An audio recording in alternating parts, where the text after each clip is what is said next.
Sejam bem-vindos ao canal 500 Exercícios de Matemática para Gabaritar no Enem.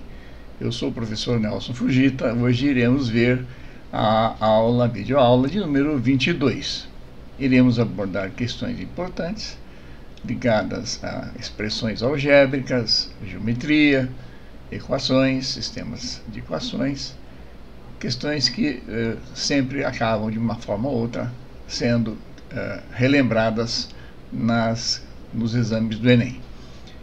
Vamos então inicialmente rememorar o conceito importante do que se quer e do que se tem. O que se quer?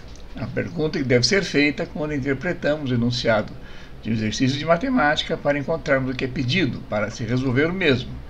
E o que se tem? A pergunta que deve ser feita quando interpretamos o enunciado de um exercício para encontrarmos o que é dado para se resolver o mesmo.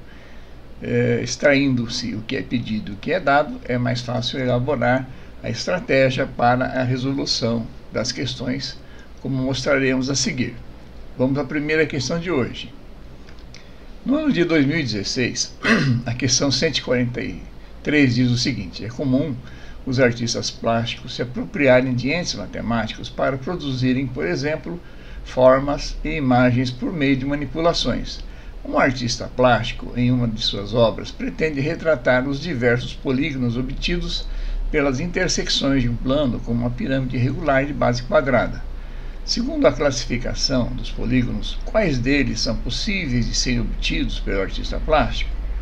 Quadrados apenas? Triângulos e quadrados?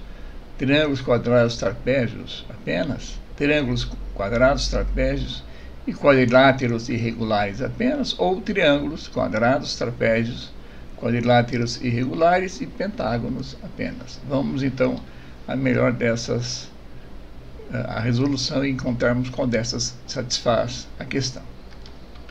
O que se quer?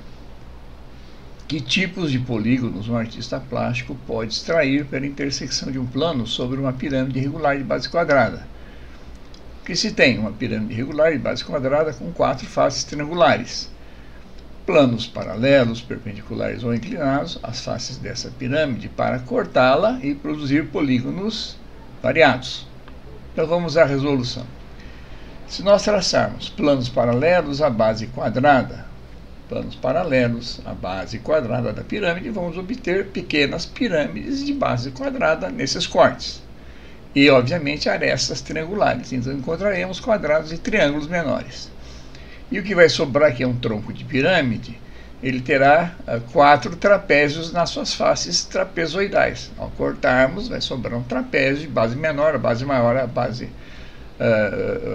preservada, né? Essa aresta preservada será a base maior do trapézio, a base menor aquela que foi cortada. Então, também teremos trapézios. Então, por enquanto, já encontramos quadrados, triângulos e trapézios.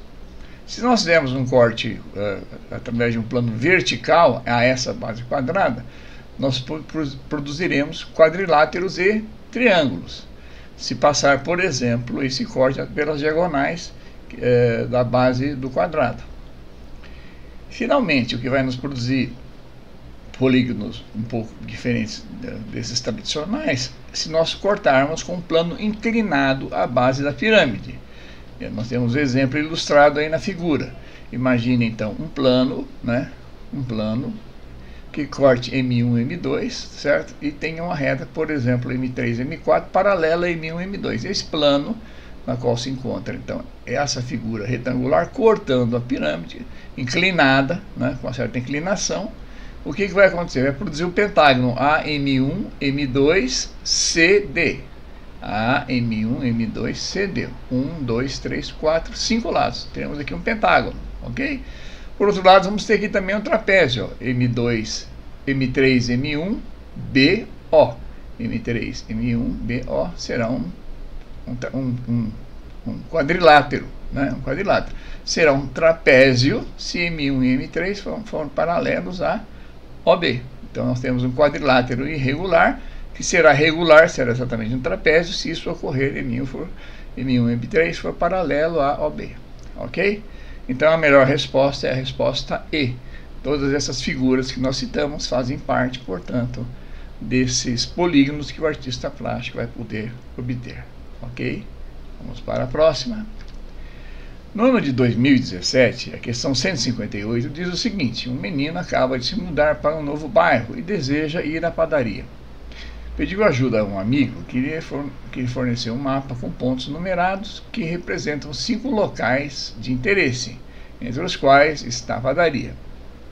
Além disso, o amigo passou as seguintes instruções: a partir do ponto em que você se encontra, representado pela letra X, ande para o oeste. Vire à direita na primeira rua que encontrar. Siga em frente e vire à esquerda na próxima rua. A padaria estará logo a seguir. Então nós temos aqui uma rosa dos ventos, sinal mostrando a posição norte, sul, leste e oeste. O ponto X, que é o ponto onde se localiza esse menino, não é? E as instruções, temos aqui, ele está na rua C, né? Temos as ruas A, B, C, D e E paralelas e cortadas pelas ruas também paralelas 1, 2, 3, 4 e 5. Ele está aqui nesse ponto X e vai iniciar esse movimento em função das instruções que foram dadas. Então vamos à resolução. O que se quer? O ponto numerado onde se encontra a padaria. O que se tem? Um mapa com 5 pontos de interesse. O que mais ainda é dado? O ponto de partida X na rua C entre as ruas 3 e 4. Ponto X entre as ruas 3 e 4. Instruções: ande para o oeste até a próxima rua. Ande para o oeste até a próxima rua. Vire à direita e siga até a próxima rua. E depois vire à esquerda e siga até a padaria. Então vamos resolver seguindo essas instruções. Então aqui está o ponto X. Ande para oeste até a próxima rua. Encontramos aqui a rua 3. Depois, segunda instrução: vire à direita e siga até a próxima rua. Vire à direita, então ao virar à direita e seguir até a próxima rua, ele está subindo pela rua 3 e vai encontrar a rua B. Ok? Rua B. Finalmente, a terceira instrução diz: vire à esquerda e siga até a padaria. A padaria já está logo aqui em seguida a essa esquina. A padaria está aqui logo na esquina. Então, a resposta é 1.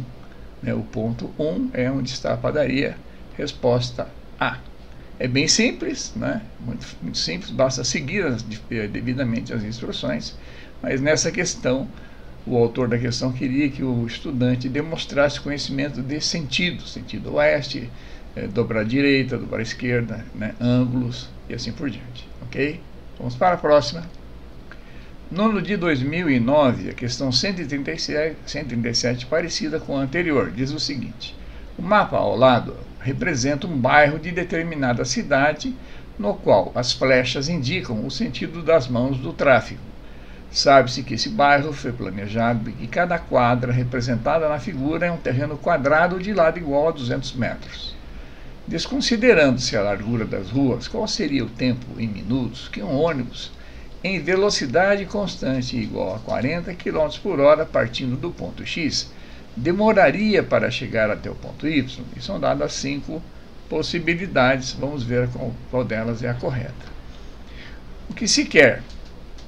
O tempo em minutos que um ônibus com velocidade constante de 40 km por hora leva para ir do ponto X ao ponto Y. O que se tem? Percursos orientados possíveis na malha urbana quadriculada ao longo de cada quadra, que são quadrados, né? Com lado de 200 metros. Então nós temos aqui o ponto X, vamos olhar aqui a figura, essa rede malhada, o ponto X, e aqui está o ponto Y. Né? O ônibus não pode fazer o movimento em sentido oposto ao fluxo do tráfego. Ele não pode fazer o movimento mais curto para alcançar Y, ele tem que seguir o fluxo do tráfego. Então o primeiro movimento que esse ônibus tem que fazer é continuar descendo, não é? Até o próximo quarteirão, até a próxima esquina, onde ele pode então retornar à esquerda, né? Depois voltar a subir, ele está aqui em X, ele tem que descer, depois vira à esquerda, sobe 2 quadras e vira mais uma e encontra o ponto Y. Então vamos à resolução como está descrita aqui. Partindo de X, o menor percurso para encontrar Y, utilizando a orientação do fluxo de veículos, é A. Descer uma quadra, 200 metros. Então, de X aqui descemos uma quadra, 200 metros. Depois virar 90 graus à esquerda e percorrer uma quadra, mais 200 metros. Percorrer mais 200 metros. Virar novamente à esquerda 90 graus e percorrer agora 2 quadras. Então vejam bem, nós estávamos aqui no ponto X, descemos uma quadra, viramos mais uma e agora estamos subindo 2 quadras. E depois agora vamos virar à direita e mais uma quadra. Percorremos então 2 quadras, 400 metros. E agora vamos virar 90 graus à direita e percorrer uma quadra, 200 metros, até chegar no ponto Y. Quanto o ônibus percorreu nesse trajeto? Ele desceu uma quadra, 200. Percorreu mais uma quadra, mais 200, deu 400. Depois andou 2 quadras, 400 mais 400, 800 metros. Finalmente, virar a 90 graus à direita e percorreu mais uma quadra, 1000 metros no total, saindo de X e indo até Y. Então o espaço percorrido é de 1000 metros, ou 1 quilômetro. Vamos rememorar esse conceito importante de velocidade. A velocidade média é o espaço percorrido dividido pelo tempo gasto. Ora, se colocarmos isso sob forma de uma expressão, a velocidade V é o espaço L dividido pelo tempo T. Então, se eu quiser isolar o T dessa expressão, passando para o primeiro membro, fica T vezes V igual a L. Isolando o T, T é igual a L dividido por V. T, então, o tempo é o espaço dividido pela velocidade. O espaço que o ônibus percorreu foi de 1 km e sua velocidade 40 km por hora. Ao efetuarmos essa divisão, quilômetro com quilômetro simplifica, ficaria 1 sobre hora aqui no denominador, que significa que é a hora no numerador. Então isso aqui é 0,025 hora, ok? Como uma hora corresponde a 60 minutos, 60 vezes 0,025, vamos encontrar 1 minuto e meio, que é a resposta D dessa questão, tá certo? Então o ônibus vai levar 1 minuto e 50 para chegar até seu objetivo em Y. Vamos para a próxima. No ano de 2019, a questão 178 diz o seguinte: uma construtora pretende conectar no reservatório central RC em formato de um cilindro com raio interno igual a 2 metros e altura interna igual a 3,30 metros. Há 4 reservatórios cilíndricos auxiliares, 1, 2, 3 e 4, os quais possuem raios internos e alturas internas medindo 1,5 metro. Então temos aqui a figura mostrando o reservatório central maior interligado a 4 cilindros menores. As ligações entre o reservatório central e os auxiliares são feitas por canos cilíndricos com 10 centímetros de diâmetro interno e 20 metros de comprimento, conectados próximos às bases de cada reservatório. Na conexão de cada um desses canos com o reservatório central, há registros que liberam ou interrompem o fluxo de água. No momento em que o reservatório central está cheio e os auxiliares estão vazios, abrem-se os 4 registros e, após algum tempo, as alturas das colunas de água nos reservatórios todos se igualam, assim que cessa o fluxo de água entre eles, pelo princípio dos chamados vasos comunicantes.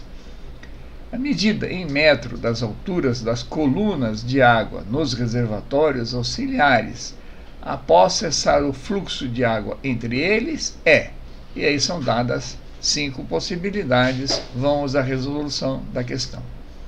O que se quer? A medida em metro das alturas das colunas de água nos reservatórios auxiliares, após cessar o fluxo de água entre eles. O que se tem? 4 reservatórios cilíndricos auxiliares vazios, R1, R2, R3, R4, também de igual capacidade. Tanto o raio quanto a sua altura equivalem a 1,5 metro. Temos um reservatório cilíndrico central maior, de raio 2 metros, altura 3,30 metros, cheio de água, que irá abastecer os 4 menores, que estão totalmente vazios, através de uma ligação, ou através de ligações, de 20 metros de canalização de diâmetro 10 centímetros. Então vamos à resolução. O volume do reservatório C, o reservatório maior que está cheio, é dado por πr² vezes H. Então nós estamos representando aqui nessa fórmula volume cheio πr² vezes altura. O dos auxiliares que também são cilindros, a fórmula é a mesma, πr ao quadrado vezes h. πr 1i, né? hi vezes h. O volume removido de C será distribuído igualmente aos reservatórios, que primeiramente encherá os encanamentos de interligação entre eles. Portanto, vamos chamar de volume removido de C, volume RC. O volume RC será então 4 vezes o volume dos reservatórios auxiliares, porque esse volume todo vai encher 4 reservatórios simultaneamente, mais o volume que vai ter que encher o encanamento, né? Aqui está a pegadinha dessa questão, né? Se nós não considerarmos o encanamento, haverá divergência na resposta, vocês vão ver no final da resolução dessa questão. Então aqui essa questão, eu chamo a atenção disso, o pequeno detalhe da ligação é importante, porque no momento em que se abrem os registros, todo o sistema está vazio. Os encanamentos estão sem água e os reservatórios 1, 2, 3 e 4 também estão sem água. Então todo volume que descer no reservatório maior, todo aquele volume que descer, que é um cilindro de altura maior, que vai reduzir para nivelar com os demais que vão encher. Ao ocorrer essa movimentação, esse fluxo de água do maior para os 4 menores, antes de mais nada, o que vai preceder a isso é o enchimento desse encanamento que vai levar a água a todos eles. Então, é aí que está a malícia da questão. Foi dado um encanamento de 10 centímetros de diâmetro que vai interligar o reservatório maior aos menores. Então, vamos voltar aqui à resolução. Então, o volume do reservatório C, né, vai ser igual a 4 vezes o volume dos auxiliares mais o volume do encanamento. Então vamos igualar a expressão do volume do reservatório C, que vai ser removido, né? Vamos chamar o volume removido de C, RC. Esse volume RC é πr ao quadrado vezes o quê? Que altura foi removida? Aquela altura original, HC, menos aquilo que desceu, que será exatamente H. Ele vai ficar no final, vai ficar os 4 reservatórios, os 5, né? Vão ficar todos nivelados com a mesma altura H. Logo, o que desceu foi HC, que era o todo, menos H. HC, que é um outro cilindro, né? Então, esse cilindro de altura HC menos H foi o volume que foi removido. Isso, então, tem que ser igual ao volume que foi distribuído aos 4 reservatórios idênticos, são 4 vezes PR1 vezes H, que é a altura mesmo H, mais o que estiver dentro do encanamento. O que está dentro do encanamento? O encanamento também tem o formato de um cilindro, que é πr ao quadrado vezes sua altura. Sua altura é o comprimento L da canalização. O R eu posso substituir por diâmetro sobre 2, diâmetro sobre 2, que é R ao quadrado, vai dar 2 sobre 4. Então essa expressão πd ao quadrado sobre 4 vezes L é exatamente o volume do cilindro correspondente ao encanamento. Se nós simplificarmos o π que aparece em toda essa expressão aqui, ó, PR2, com π do 4PR2 e com π do d ao quadrado sobre L, vai ficar uma expressão sem aparecer o π. Seria então R ao quadrado, o R é 2, né? O R do RC é 2, 2 ao quadrado que dá 4. A altura HC menos H é 3,30 menos H. Isso é igual a 4 vezes.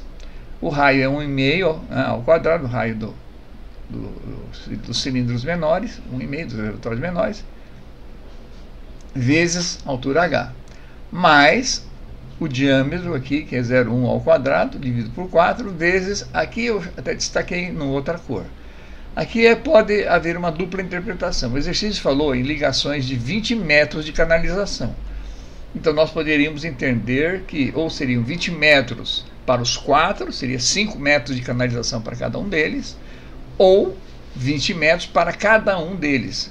Então o total de encanamento seria 80 metros. Então vamos considerar primeiramente 80 metros, vamos analisar a segunda possibilidade também. Muito bem, então ao fazermos essa consideração usando o comprimento L da canalização total como sendo 80 metros, L igual a 80 metros, nós vamos ter a seguinte expressão. Aqui tínhamos 4, 3,30 menos H igual. Essa expressão aqui, 1,5 ao quadrado, vai dar 2,25. 2,25 vezes 4 vai dar 9. 9H, então vamos encontrar aqui 9H. Aqui nós temos 0,1 ao quadrado sobre 4, né? 0,1 é 0,01, né? Dividido por 4 vezes 80, vamos achar 0,2. Então vejam bem, aqui eu tenho 4 vezes 3,30, vai dar 13,20. 4 vezes menos h, menos 4h, não é? Se eu passar o menos 4h para o segundo membro da equação, mudando de sinal, vai ficar 4h mais 4h com 9, vai dar 13h, tá? E do outro lado da equação ficou os 13,20, tá certo? E esses mais 0,2 que está no segundo membro da equação, eu passando para o primeiro, vai mudar de sinal, fica menos 0,20. Então, 13,20 menos 0,20 dá 13. Ora, se 13h é igual a 13, h será 1 metro, ok? E a resposta correta é a resposta D, 1 metro, exatamente. Muito bem, mas vocês podem me perguntar, professor, e se ao invés de 80 metros, tivéssemos aqui considerado 20 metros? Ora, se aqui fosse 1/4 desse valor, em vez de acharmos 0,20 aqui, encontraríamos 1/4 de 0,20, que seria 0,05. E, portanto, essa diferença aqui, de 13,20 menos 0,05, seria 13,15. Se nós dividirmos 13,15 por 13, vamos achar coisa um pouco próximo de 1,0 alguma coisa. Portanto, ainda a resposta mais próxima seria a resposta D. Então, tanto faz considerarmos 80 metros como a tubulação toda, ou 20 metros como toda essa tubulação, que o resultado é praticamente a mesma coisa, ok? Então, vamos para a próxima. No ano de 2018, a questão 178 diz o seguinte: numa atividade de treinamento realizada no exército de um determinado país, 3 equipes, alfa, beta e gama, foram designadas a percorrer diferentes caminhos, todos com os mesmos pontos de partida e de chegada. A equipe alfa realizou seu percurso em 90 minutos com uma velocidade média de 6 km por hora. A equipe beta também percorreu sua trajetória em 90 minutos, mas sua velocidade média foi de 5 km por hora. Com uma velocidade média de 6,5 km por hora, a equipe gama concluiu seu caminho em 60 minutos. Com base nesses dados, foram comparadas as distâncias de beta, de alfa e de gama, percorridas pelas 3 equipes. A ordem das distâncias percorridas pelas equipes alfa, beta e gama e são dadas, então, 5 expressões, nós vamos verificar qual delas, então, é a correta, ok? Então, vamos lá. O que se quer? A ordem das distâncias percorridas pelas equipes alfa, beta e gama. O que se tem? A equipe alfa realizou seu percurso em 90 minutos, com velocidade média de 6 km por hora. A beta realizou seu percurso em 90 minutos, com sua velocidade média de 5,5 km por hora. A equipe gama realizou seu percurso em 60 minutos, com sua velocidade média de 6,5 km. Vamos à resolução. Vejam bem que é importante rememorarmos que conceitos de velocidade média, conceito de vazão, alguns conceitos que são de física, não é? De cinemática, de estática, caem nas provas de matemática, porque temos que lembrar que o tema que o Enem aborda é matemática e suas tecnologias. Então, as aplicações imediatas de alguns conceitos de física sempre são lembradas nas questões do Enem. Chamamos atenção para isso. Então vamos rememorar esse conceito. O que é velocidade média? Rememorando, é a distância percorrida dividida pelo tempo que foi gasto. Portanto, a velocidade média 1 é a distância percorrida pela equipe 1, que é a equipe alfa, dividido pelo tempo, ok? Se eu quiser descobrir qual será a distância que essa equipe percorreu, basta isolar D1, passando o tempo para o segundo membro da equação, para o primeiro membro da equação. Então vai ficar D1 igual a velocidade média vezes o tempo. Então, a equipe 1, que é a equipe alfa, tinha uma velocidade de 6 km por hora e andou durante 90 minutos, o que significa 1h30. Né? 90 minutos equivale a 1h30. Portanto, 6 vezes 1,5 vai dar 9. A equipe 2, ela percorreu uma velocidade de 5,5 km vezes 1h30, né? Porque 90 minutos também corresponde a 1h30. Esse produto, 1h30 vezes 5,5, deu 8,25 km, esse espaço que a equipe 2 percorreu. O espaço que a equipe 3 percorreu, essa distância que ela percorreu, é sua velocidade média, 6,5 km por hora, vezes 60 minutos, que é exatamente 1 hora. 6,5 km. Então, o espaço percorrido maior foi da equipe alfa, e depois veio a da equipe beta, e finalmente a menor distância foi da equipe gama, ok?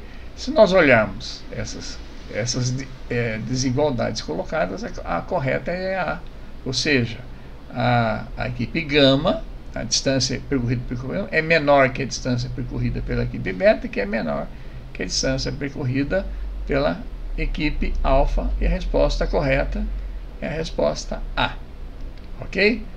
Vamos para a próxima. Também no ano de 2018, a questão 179, ela diz o seguinte: o colesterol total de uma pessoa é obtido pela soma da taxa do seu colesterol bom com a taxa do seu colesterol ruim.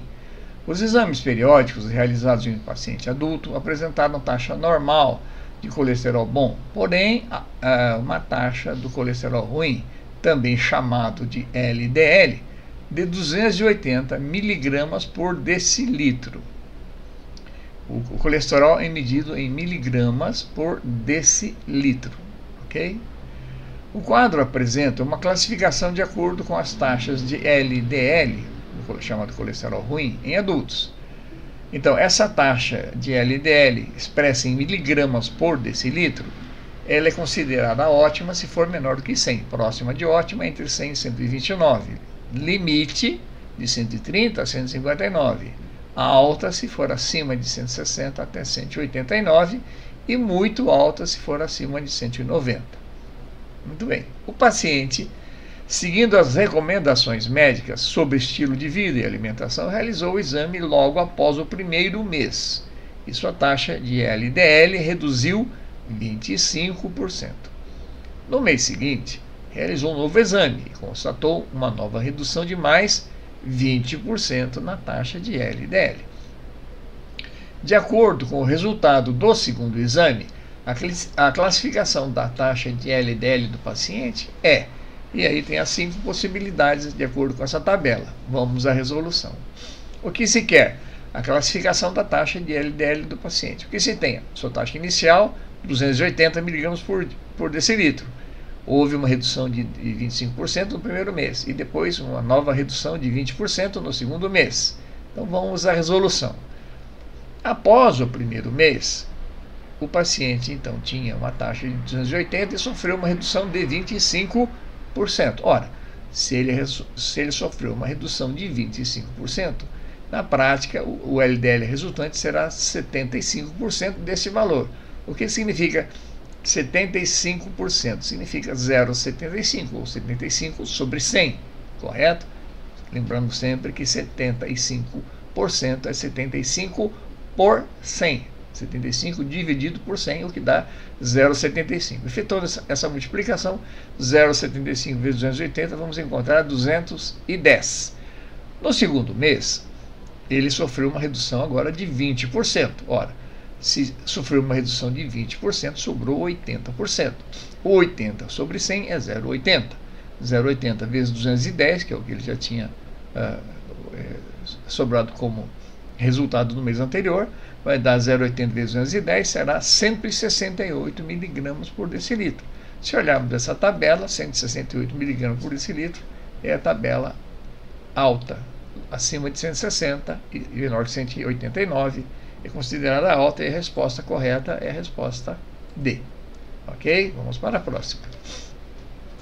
No ano de 2009, a questão 150 diz o seguinte: Brasil e França têm relações comerciais há mais de 200 anos. Enquanto a França é a quinta nação mais rica do planeta, o Brasil é a 10ª, e ambas se destacam na economia mundial. No entanto, devido a uma série de restrições, o comércio entre esses dois países ainda não é adequadamente explorado, como mostra a tabela seguinte referente ao período de 2003 a 2007. Então nós temos aqui uma tabela mostrando os chamados investimentos bilaterais em milhões de dólares.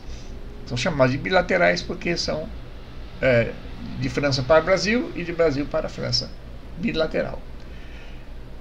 Mostrando uma tabela que varia do ano de 2003 até o ano de 2007, como vocês podem observar aqui.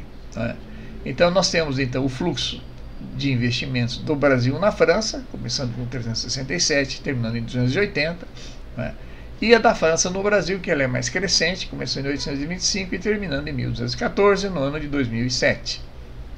Então vamos ao que o exercício pede aqui. Os dados da tabela mostram que no período considerado, os valores médios dos investimentos da França no Brasil foram maiores que os investimentos do Brasil na França em um valor. E são dadas então 5 possibilidades que o exercício pede que a gente então calcule para verificar qual delas é a correta. Vamos à resolução. O que se quer? A diferença entre os valores médios de investimento bilaterais entre Brasil e França nesse período de 2003 a 2007. O que se tem? Uma tabela demonstrando os valores investidos em cada ano pelos dois países nesse período. Então vamos resolver. O que significa média de investimentos? Significa a gente tem que fazer uma média aritmética. Nós devemos somar todos os valores dados e dividir pelo número de dados. Então são 5 anos considerados, de 2003 a 2007. Então vamos somar todos os valores informados por essa tabela em cada ano, e a soma total vamos dividir por 5 para achar o valor médio desses investimentos. Então vamos lá. Primeiramente vamos calcular o investimento médio do Brasil na França. Então vamos lá. 2003, 2004, 2005, 2006 e 2007, ok? 367, 357, 354, 539, 280. A soma desses 5 valores, vamos encontrar 1.897, que divididos por 5, que são 5 anos, deu 379, aproximadamente 380 milhões de dólares. E na França agora, o investimento da França no Brasil é a mesma soma, porém com valores diferentes, 825, 485, 1458, mais 744, mais 1214, divididos por 5, que vai dar 4.726 dividido por 5. Então, a França investiu no Brasil 4 bilhões 726 milhões na soma desses 5 anos, o que deu uma média de 945 milhões de dólares. Então, enquanto o Brasil investiu 380 milhões de dólares, em valores arredondados, a França investiu 945 milhões de dólares. Qual é a diferença entre esses valores médios? 945 menos 379, o que vai dar 565,80 milhões de dólares. Se nós olharmos as respostas aqui, vamos ver que a mais adequada é a resposta D, superior a 500 milhões e inferior a 600. Resposta D, entre 500 e 600 milhões de dólares, é a diferença então de investimentos entre esses dois países, favorável ao Brasil em termos de recebimento de investimentos. Ok? Vamos para a próxima. No ano de 2011, a questão 156 diz o seguinte: a tabela compara o consumo mensal em quilowatt-hora dos consumidores residenciais e dos de baixa renda, antes e depois da redução da tarifa de energia no estado de Pernambuco. E aí mostram possivelmente uma matéria de jornal onde diz assim: como fica a tarifa? Então, residencial tem aí os consumos mensais em quilowatt-hora, começando com 140, 185, 350 e 500, os valores em reais antes e depois e a economia verificada. Tem também uma outra tabela logo abaixo dos consumidores de baixa renda, ou seja, 30 kWh, 65, 80, 100 e 140. A tabela do que era cobrado antes e que é cobrado depois, a economia verificada, ok? Muito bem. Essa é uma tabela extraída do Jornal Diário de Pernambuco em abril de 2010. Então vamos ao que o exercício pede. Considere 2 consumidores, um que é de baixa renda e gastou 100 kWh e outro do tipo residencial que gastou 185 kWh, ou seja, um está nessa tabela de baixa renda, 100, e outro na tabela de cima, 185. A diferença entre o gasto desses consumidores com 1 kWh, depois da redução da tarifa de energia, mais aproximada é D, e são dadas 5 alternativas. Vejam, aqui tem outra malícia no enunciado. Foi dada a economia aqui, mas isso não tem nada a ver com a pergunta. Olha, a pergunta diz assim, olha, qual foi a diferença entre o gasto desses consumidores com 1 kWh? O gasto que eles tiveram com 1 kWh, não a economia que tiveram antes e depois da tarifa. ok? É depois da redução, ponto. Então vamos à solução dessa questão com essa pegadinha aí. O que se quer? A diferença entre o gasto pelo consumo de 1 kWh entre consumidores do tipo residencial e o de baixa renda após o reajuste. O que se tem? Tabela do consumo mensal antes e depois dos reajustes. Custo do consumo residencial de 185 kWh de R$ 85,56 85,56. Está escrito aqui, ó, 85,56, para quem consumiu 185 kWh. Custo do consumo de baixa renda de 100 kWh. Baixa renda, olhando a tabela de baixo, 100 kWh. Vamos achar aqui os 16,73. Aqui, ó, 16,73 para 100 kWh. Então vamos à resolução.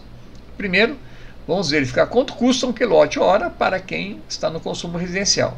Então, para isso, eu pego os R$ 85,56 e divido por 185. Porque se eu quero saber o preço de 1 kWh, eu pego o que é pago para 185, divido por 185. Esse valor vai encontrar 46 centavos, 0,4625 por kWh, por 1 kWh. Cálculo do preço da mesma forma para o consumo de baixa renda.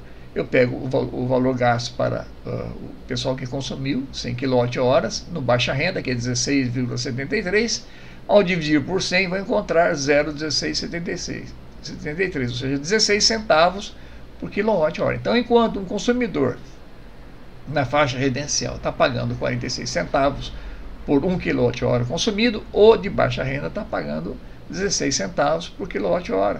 É exatamente assim que tem que ser feito de fato, porque quem tem baixa renda tem que ter um certo subsídio, porque não tem as mesmas condições para pagar esse custo de energia elétrica. Então há praticamente 30 centavos de diferença aqui entre um e o outro, ok? Então a diferença de gasto será de 0,462 menos 0,167, o que vai dar 0,295, ou seja, 29 centavos e meio. E a resposta mais próxima disso é a resposta B, 0,29, ok? 29 centavos é a diferença de gasto entre um consumidor residencial para um de baixa renda após o reajuste dessas tarifas. Resposta B. Vamos para a próxima. No ano de 2018, a questão 150, ela diz o seguinte: uma loja vende automóveis em N parcelas iguais sem juros. No momento de contratar o financiamento, caso o cliente queira aumentar o prazo dessas parcelas, acrescentando, por exemplo, mais 5 parcelas, o valor de cada uma dessas parcelas diminui R$200. Ou, por outro lado, se ele quiser diminuir o prazo com 4 parcelas a menos, o valor de cada uma delas sobe R$232. Considere ainda que nas 3 possibilidades de pagamento, o valor do automóvel é o mesmo, todas são sem juros e não é dado desconto em nenhuma das situações. Nessas condições, qual é a quantidade N de parcelas a serem pagas de acordo com a proposta inicial da loja? 20, 24, 29, 40 ou 58? Vamos à resolução. O que se quer? A quantidade N de parcelas a serem pagas de acordo com a proposta inicial da loja. O que se tem? Um automóvel que custa N parcelas mensais fixas. O custo do automóvel além do prazo. Se eu quiser pagar, então, além do prazo que ele está propondo inicialmente. São 5 parcelas a mais, N mais 5. Parcelas no total fixas com uma redução no valor de cada parcela. Redução de quanto? R$200. Isso vai ocorrer em todas as parcelas. Custo do automóvel, se eu quiser fazer o pagamento aquém do prazo combinado. Bom, então aí as parcelas serão menores, são N menos 4 parcelas, a quantidade de parcelas será menor, N menos 4 parcelas menor, porém, houve um acréscimo de R$232 em todas as parcelas, para compensar a redução das parcelas, visto que não há aplicação de juros em nenhuma das modalidades. Então a questão importante aqui é que não existe juro, então nós temos que imaginar como se fossem três coisas exatamente iguais. Tanto faz pagar N com parcela fixa P, como pagar N mais 5 parcelas com uma parcela menor em R$200, ou um número menor de parcelas, porém com acréscimo nessas parcelas. Está entendido? Vamos à resolução então para ver se isso ficou claro. Se nós chamarmos de N o montante do valor do automóvel, M o montante, o valor total, e P o valor da parcela inicial, podemos montar os seguintes sistemas de equações algébricas. A primeira parcela, esse montante M, será calculado pelo produto das N parcelas vezes o valor de cada parcela, que é a primeira opção. A segunda opção que foi dada é esse mesmo montante, visto que não há aplicação de juro, esse mesmo montante será o número N de parcelas acrescida de 5, N mais 5. Porém, a parcela P fica reduzida em R$200. Então, a parcela que seria P passou a ser P menos 200, é a segunda opção. A terceira opção, esse montante agora, o número de parcelas é reduzido em 4 e a parcela acrescida de 232. Então, esse mesmo montante é N menos 4 vezes P mais 232, que é a terceira opção. Então, se nós olharmos aqui, nesse sistema algébrico simples que acabou se transformando nessa expressão, nós temos três incógnitas, que é o montante, o número de parcelas e o valor da parcela. E temos três equações. Ó. Então, um sistema algébrico com três equações e três incógnitas é um sistema algébrico determinado. Ok? E nós vamos achar todas essas três incógnitas, tanto o montante, quanto o número de parcelas, quanto o valor da parcela. O que o exercício pede é o número de parcelas N. Então vamos tentar resolver para achar inicialmente N. Se nós pegarmos essas duas equações aqui, ó, uma das formas de resolver o sistema algébrico, por exemplo, é igualar duas equações. Eu sei que M é igual a NP e M também é N mais 5 vezes P menos 200. Então, vou igualar A com B. Igualando A com B, o que eu tenho aqui? Que NP é igual a N mais 5 P menos 200. Né? Já que isso tudo aqui vale M. Então, isso aqui, NP, que é a primeira opção, é igual ao valor para a segunda opção. Ok?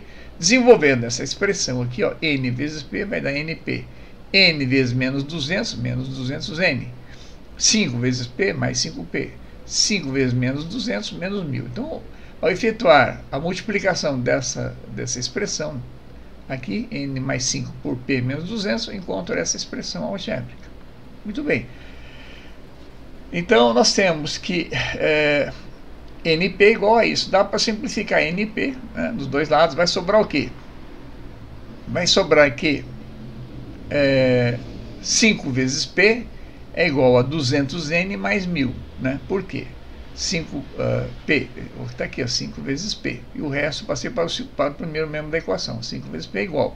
Menos 200 passando para o primeiro membro, troquei de sinal, passou a ser mais. Menos 1000 para o primeiro membro, troquei de sinal, passou a 1000. Então, 5 vezes P é 200N mais 1000. Se eu dividir tudo por 5, vou chegar nessa expressão. P igual a 200 por 5, que é 40N, e 1000 por 5 é 200. Então, simplificando por 5, chegamos a essa expressão. P igual a 40N mais 200. Vamos chamar essa expressão encontrada de expressão 1 romano, né? Para simplificar depois a continuidade do raciocínio. Agora, eu comparei a primeira equação com a segunda. Vou comparar agora, por exemplo, a primeira com a terceira. Também são iguais. M igual a NP e M também é igual a N menos 4, P mais 232. Então, ao fazer essa igualdade, NP é igual a N menos 4 vezes P mais 232. Então, vamos desenvolver essa expressão aqui. N vezes P vai dar NP. N vezes mais 232 vai dar mais 232N. Menos 4 vezes P, menos 4P. Menos 4 vezes 232, menos 928. Ok? Como fizemos para a resolução da expressão anterior, NP de um lado simplifica com NP do outro, isolando o P aqui, ó, fica 4P, passo o que não é 4P, aliás, aqui é o contrário, é menos 4P, passo o menos 4P para o primeiro membro da igualdade, vai ficar mais 4P igual O que sobrou aqui? 232n menos 928. Dividindo tudo por 4, temos essa expressão P igual a 58n menos 232, que estamos chamando de 2 romano. Então nós temos a equação 1 romano, a equação 2 romano, igualando 1 com 2, porque P é igual a isso, P é igual a isso. Então 40n mais 200 é igual a 58n menos 232. Se eu passar o 40n para o segundo membro da equação, ele vai para lá com o sinal trocado, fica mais 58, com menos 40 vai dar mais 18. Passando o menos 232 para o segundo membro, ele vai para lá, somando, vai ficar 232 mais 200, vai dar 432. Portanto, a expressão algébrica resultante será 18n igual a 432. Isolando o n, ou seja, passando o 18 para lá, dividindo, fica 432 dividido por 18, que vai dar 24 parcelas. Então, n, o número de parcelas, é 24, e a resposta correta é a resposta B. Ok?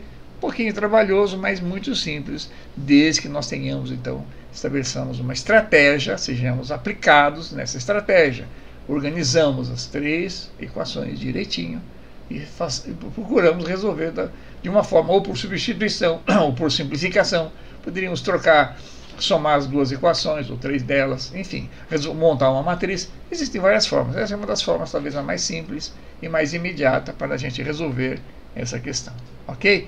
Teremos mais outros exemplos ainda na aula de hoje e nas próximas para a gente sedimentar bem esse conceito de sistemas algébricos. Vamos para a próxima. No ano de 2017, a questão 161 diz o seguinte: em um parque, há 2 mirantes de alturas distintas que são acessados por elevador panorâmico.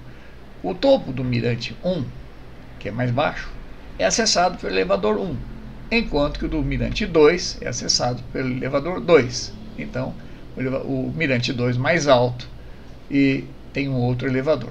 Eles encontram-se a uma distância possível de ser percorrida a pé, e entre os mirantes há um teleférico que os liga e que pode ou não ser utilizado pelo visitante. Então aqui temos um teleférico que une os 2 mirantes, o mais baixo com o mais alto e vice-versa. Então tanto posso ir do mirante 1 ao mirante 2 pelo teleférico, ou subir pelo mirante 2 e ir ao mirante 1 pelo teleférico também. O acesso aos elevadores tem os seguintes custos. Aqui está a questão, são os preços diferentes, né? Subir pelo elevador 1 do mirante 1 custa 15 centavos. Descer por esse mesmo elevador custa 10 centavos. Subir pelo elevador 2 custa R$ 1,80. Descer pelo elevador 2 custa R$ 2,30. Ok? Isso só para fim de exercício. Eu nunca vi em lugar nenhum que se cobra preços diferentes para subir ou para descer no mesmo equipamento. Mas enfim, o exercício diz isso, que para subir é 15 centavos e para descer é 10. Para subir no elevador 2 é 1,80 e para descer no mesmo elevador é 2,30. Bom, e também há diferença no preço do teleférico. O custo da passagem do teleférico partindo do topo do mirante 1 para o topo do mirante 2 é R$ 2,00. Mas se você quiser ir do topo do mirante 2 para o topo do mirante 1, você vai pagar R$ 2,50. Ok? Então, nessa salada de preços aí, o exercício pergunta o seguinte: qual é o menor custo em real para uma pessoa visitar os topos dos 2 mirantes e retornar ao solo? Ou seja, pergunta qual seria mais vantajoso, o que seria mais vantajoso fazer: subir por um e descer pelo outro, subir pelo outro e descer pelo um, não é? Ou outras opções possíveis. Então vamos lá à resolução. O que se quer? Menor custo em real para visitar o topo dos 2 mirantes e retornar ao solo. O que se tem? Tabela de preços dos elevadores dos mirantes para subida e descida. Tabela de preços do teleférico para ir de 1 a 2 e vice-versa. Vamos à resolução. Bom, eu chamei aqui de 2 possibilidades as mais plausíveis. Seria subir por um deles e descer pelo outro, ou subir pelo outro e descer pelo primeiro. Vocês vão verificar que tem que ser mais ou menos essa a análise. Então, subir pelo elevador 1 vai nos custar 15 centavos. Ir depois ao mirante 2 pelo teleférico, R$ 2,00. Descer pelo elevador 2, R$ 2,30, o que vai dar R$ 4,45. Ok? A segunda opção, subir pelo elevador 2, R$ 1,80. Ir depois ao mirante 1 pelo teleférico, R$ 2,50. Finalmente, descer pelo elevador 1, 10 centavos. Total, R$ 4,40 é a resposta correta, a resposta D. Existem outras possibilidades, outras combinações? Existem. Mas, vamos dar só um exemplo aqui, ó, nesse último aqui. Subir pelo elevador 1, R$ 1,80. Depois ir ao mirante pelo R$ 2,50. Aqui, olha, depois de eu estar no elevador, no teleférico, eu poderia fazer o movimento contrário para descer pelo elevador 2. Só que o custo do elevador 2 para retornar é muito mais alto, né? R$ 2,30 aqui se for descer por ele, e mais o movimento teleférico. Então, se eu fizer qualquer outro movimento adicional ao contrário, né, não vamos nem perder tempo nesse cálculo, mas com certeza serão maiores. O menor mesmo é esse aqui, a alternativa 2, e a resposta D é 4,40.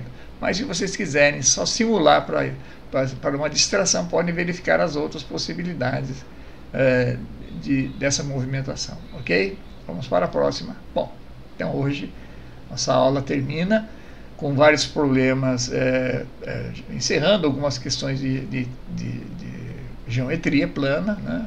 Geometria espacial, novamente rememorando cortes de planos em pirâmides, mas já iniciando agora questões de matemática financeira, questões que envolvem sistemas algébricos, né? Montar esses sistemas e resolvê-los da melhor forma. Para os que não estão inscritos no canal, por favor, se inscrevam no canal. Isso vai permitir o crescimento do canal no YouTube e permitir que outros tenham acesso também a esse curso gratuito. Muito obrigado pela atenção. Até uma próxima.